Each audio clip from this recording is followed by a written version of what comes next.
Your girl's back with part 2, and I did take a quick look at my notes so that I can put this one in. Let me do something because that is way too loud. Okay, so your girl is back, and I did put something into my part 2, and you guys see it, that my garden taught me about narcs, and we're going to talk about that rotating mask. So, it won't be long, because I did a long one on the first video, but that was a good one.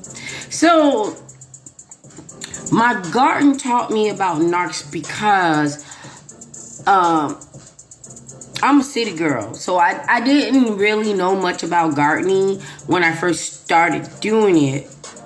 But it was so soothing and peaceful for me to get my peace dealing with crack. And I watched a lot of garden videos. I was like, so I do got a YouTube, but I'm gonna have to redo it. It stopped at one point because right now the area that I have with my garden is nowhere near as big. But if you go, you can go look at Conita's self-taught YouTube gardening, which I was having a real good time. But you know, I was occupying my time to keep my sanity. But I did keep a lot of my things. So, as I was watching videos, stick with me. As I was watching videos, it was like, and it's not, even before I had my gardens, I heard this before. Talk to your plants. You know, it helps the plant grow. And I heard, you know, I don't know if it was the oxygen or the carbon dioxide of you talking. One of them, don't quote me on that one, helps the plant to grow. And even before I knew that, I found myself doing it, and I was thinking I was cuckoo as Cuckoo Puffs, because I would be talking to my plants, because I was like, oh, look at you, baby, you're growing, and whatever vegetable was growing, I was like, look at you, I cannot wait to eat you. So I would be like talking, and sometimes I would play music, and no joke, I would like play music, and it would just be the music playing, and it would be like instrumental or sympathy music, and I would just let it play for hours through the YouTube on the loudspeaker in the garden, so that the vegetables, I don't know, just would hear it.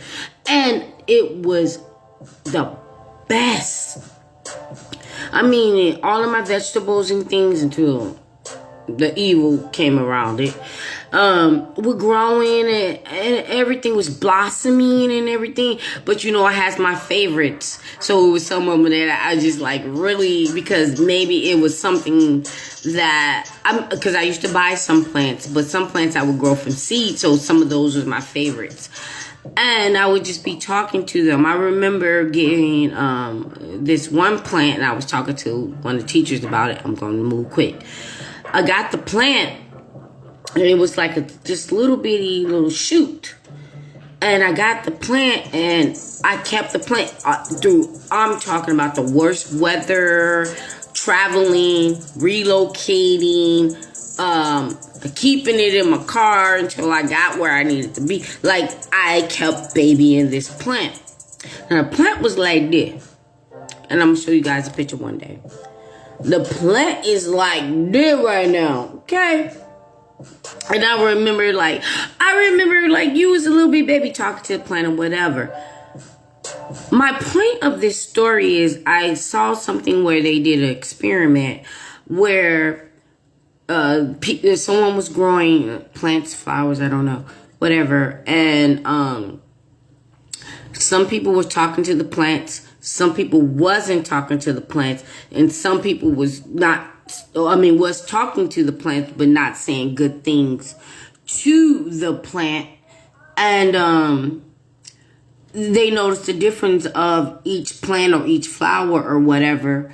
The one that was being spoken to and loved on blossomed.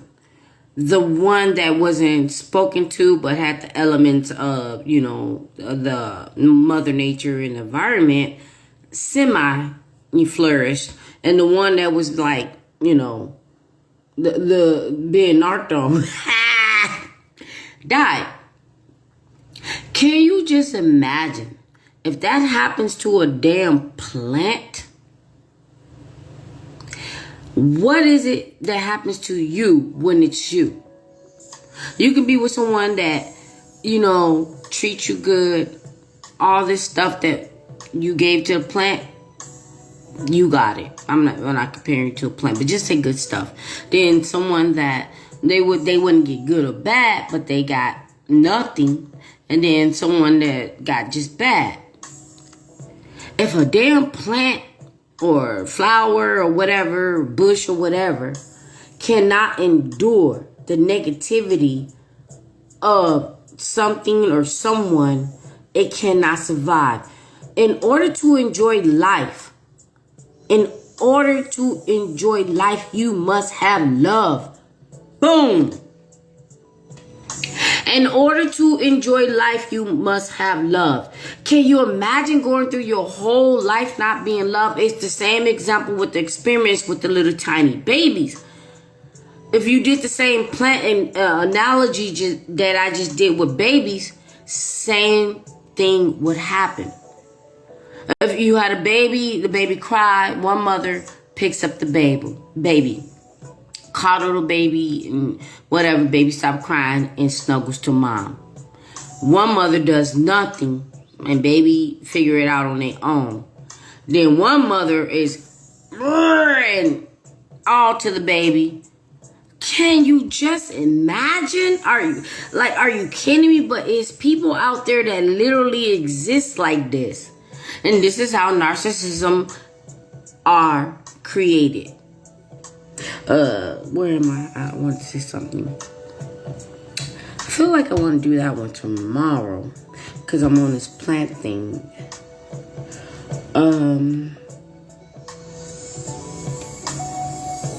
But because I'm on the plant thing. Oh no, no. We're still going.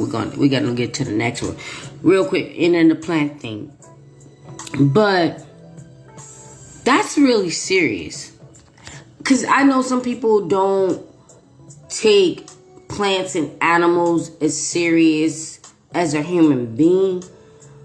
But it's the same thing. If you have a pet and you always loving the pet and the pet is always greeting you and the blah, blah, blah. Or the pet is always greeting you and you do nothing. Or the pet is always greeting you and you're scolding it. Same thing as my example. So let's talk about this rotating mask. As the narcissists continue to narc, and they've been like that all their life, just so you know. They've been like that. But, we all get older. Time don't stop. Time didn't stop for us because they narked on us, and time don't stop for them because they're narc. They will get to this point where, just like all of us, so let me not just make it a narc thing. We all get older. But some people grow older with grace, and, they mellow like fine wine. They don't look their age, and they're healthy, and they're just still good looking or whatever, but not a nog. I had a picture of a nog at one point in their life where you were looking at them like, cute. 10 years later, it looked like somebody should be in a senior citizen's home. Okay?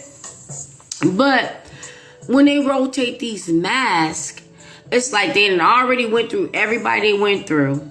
Did the same damn thing. Abused everybody. Kept some of them on hold because they were too weak and didn't have the strength to move on.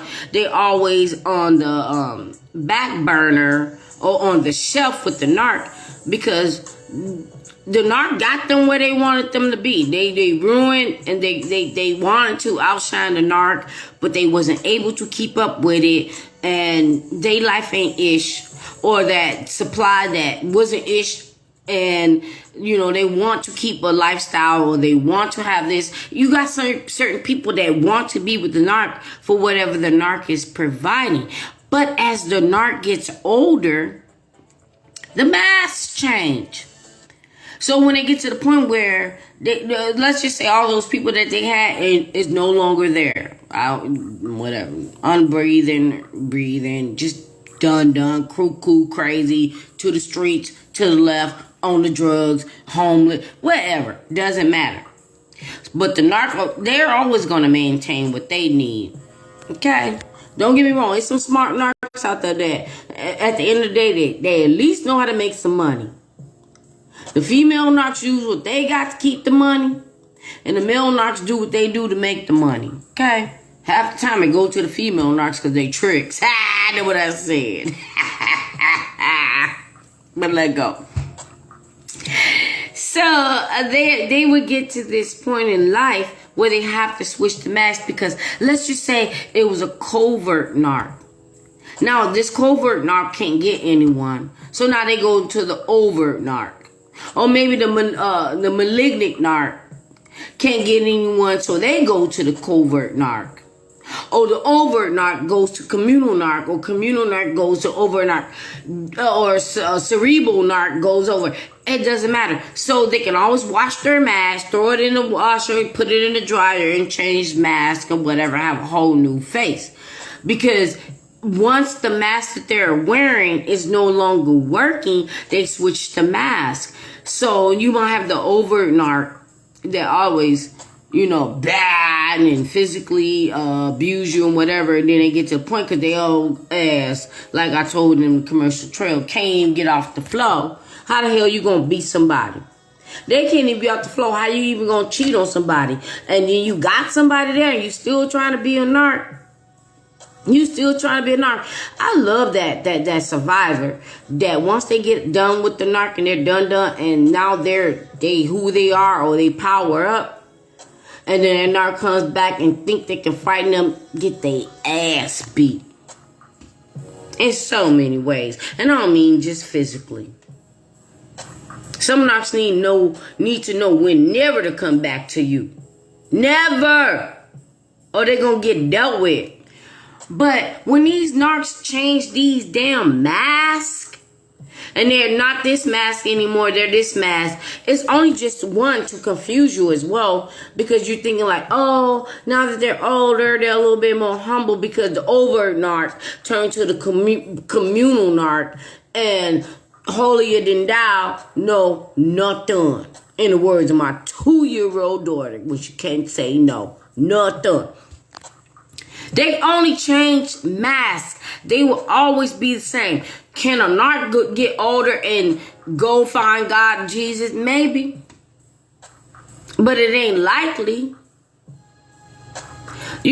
So you guys got to understand what you are dealing with, which is both of my titles. Discovering, learning, and that rotating ass mask. This is what you are going through when you're dealing with this. This is what you're going through when you're dealing with this. So now you know what you will and won't deal with. But they can never change.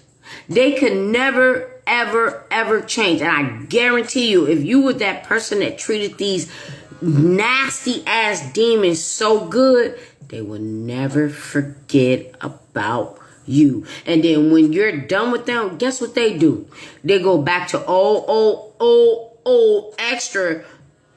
I almost said some old school. I ain't gonna even say it. Old extra supply.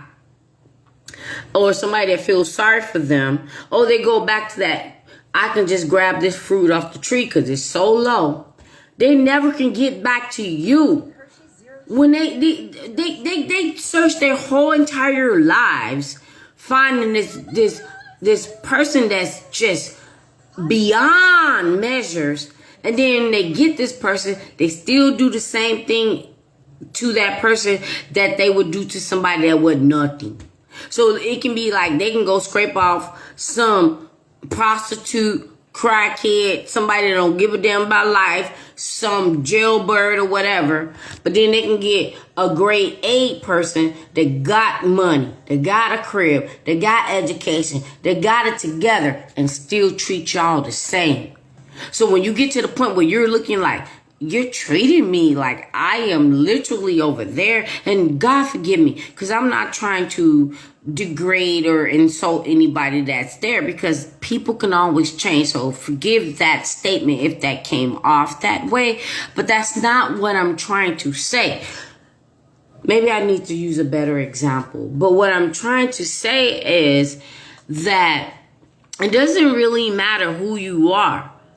If you're here or there, they're just going to treat you the same. And the sad thing about it, you can be here or there, but they down there. What the hell are you trying to prove to somebody that ain't even here or there with you? Whether you are homeless or this or that, they are still beneath you. Because guess what? You can still survive. They cannot survive without someone. You keep them alive. But when you're not there, they cannot live. They cannot breathe. They need you to live because they need something and someone to make them feel better in order to live. So why do they always discard everyone when they need that? Only a crazy, cray-cray dumbass will do that. If I need food to live, why would I throw my damn food in the garbage? Why would I if I need a roof over my head, why would I set my damn house on fire?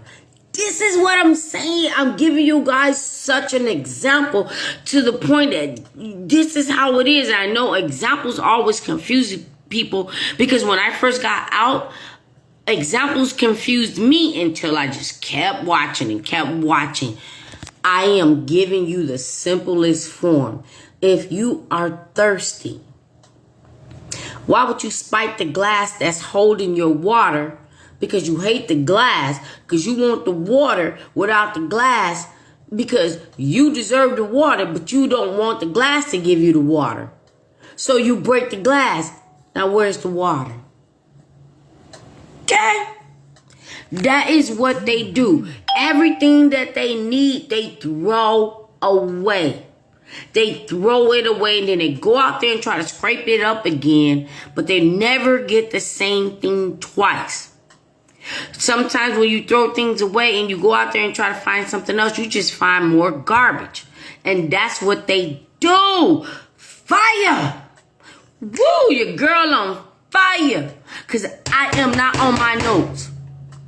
The Holy Spirit's like, you just, nah, stop writing your damn notes. At least for today. I don't know. Unless the Holy Spirit tell me on my next live on Saturday.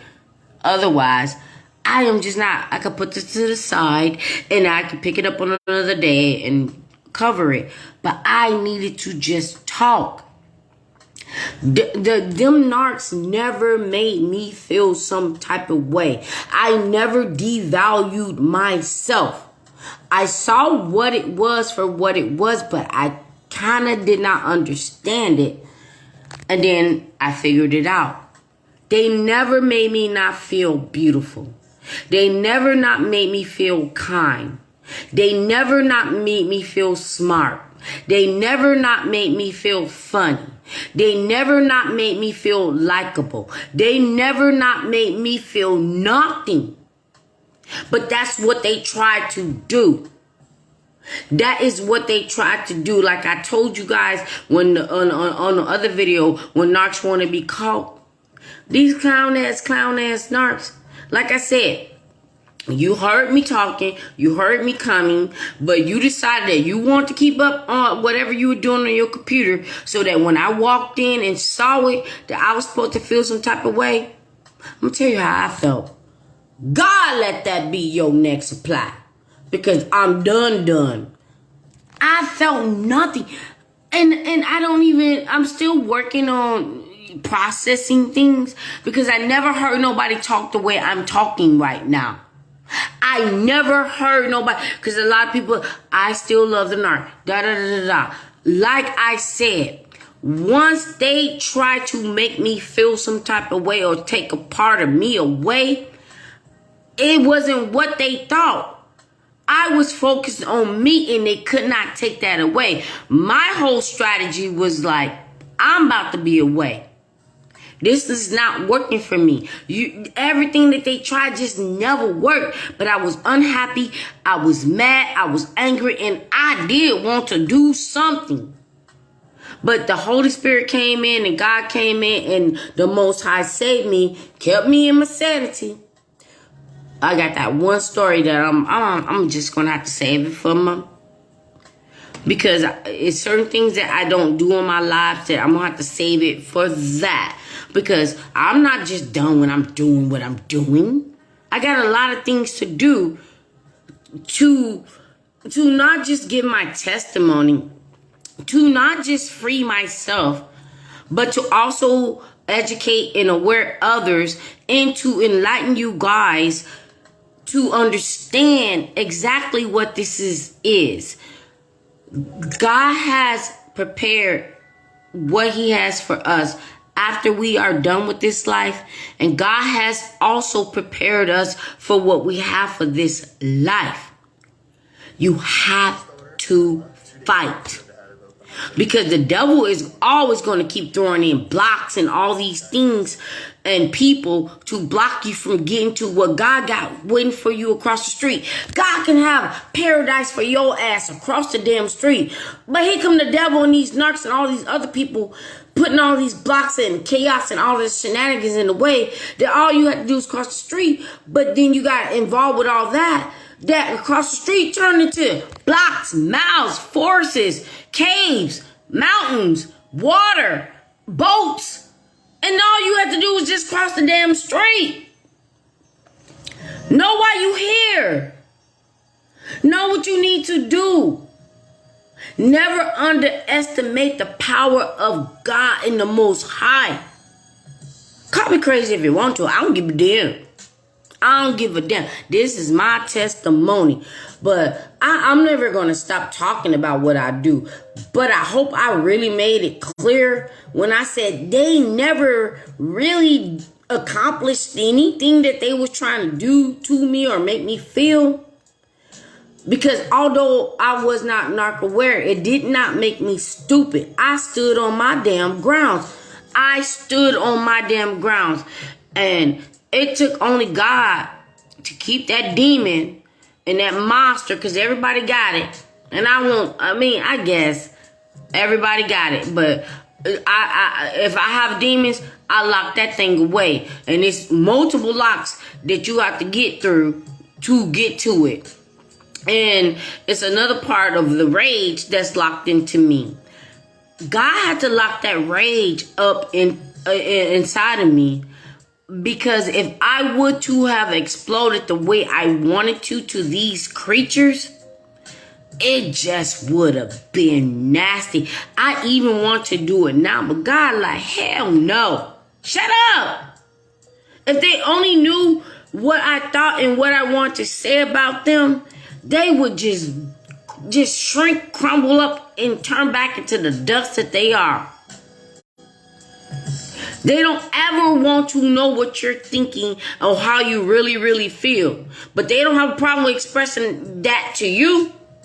But your expression would be nothing but honesty and truth, and it would shrink their ass up.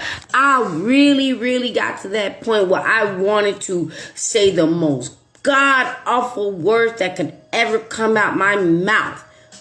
And I wasn't going to even do it like that. To them. But I don't have to. Because I already know. And they know. Shame-based, plant-based, fake-ass narcs. Nah, let me not keep going on plant-based. Because I did plant-based tacos this week and it was fire. But plant-based is just things that's plant-based to imitate the real thing. And that can be good for you. But not a damn narc. They imitate a good thing and it's bad, bad, bad for you. Bad, bad, bad for you. Shame-based ass creatures. And at the end of the day, I can go to sleep. I'm going to go say my damn prayers. I'm going to go to sleep. I'm going to be sleeping just so slumberly. And I'm going to pray that God put all my angels over my bed. And watch me sleep and protect me from y'all nasty ass, even y'all nasty thoughts and dreams. Yes, that's what I do. That's what I do. And I don't give a damn how you feel about me. Call me what you want to call me. But don't call me late for dinner. But don't call me at all if the narc cooked the dinner, because they'll poison it. Didn't think I knew that, did you, narc? Ah! Ah! So with that being said, did not go on nothing but a few things on my note because God was like, I don't need you to do that. I need you to do that. And I think I did a good job. And I'm going to pray, and I hope he said, well done, my child. Because we're not done with this. It does not end. The devil don't sleep. So if the devil don't sleep, even though we do, we gotta tag team on this thing. When I sleep, you talk. When I talk, you sleep. All you empaths, light workers, children of God, that's what we gotta do. When you slumber, you speak. When I slumber, you speak. Tag team. Your turn, your turn. Boom, boom, boom. Knock aware. Demons be gone. Because the one that I did not cover, I'm going to say it real quick. God always make the path for us. And we must fight physically, mentally, spiritually, emotionally on this earth. And we must fight unseen things. Because he already got the path to your life as you're breathing. I guess I did say this. As you're breathing, but he also made the paradise after we're done. They won't be there. Can y'all imagine being in the paradise and they not there? No worries, no evil, no pain, no suffering, no sickness. They will not be there. But I'll tell you where they're going to be. They're going to be with Mr. Krabs. Making Krabby Patties. Be blessed. I see you, my king. Let's try this weekend. I can't wait to talk to you. Mwah. God bless you. Sleep blessed. And just know, Knox do not win. We win all day.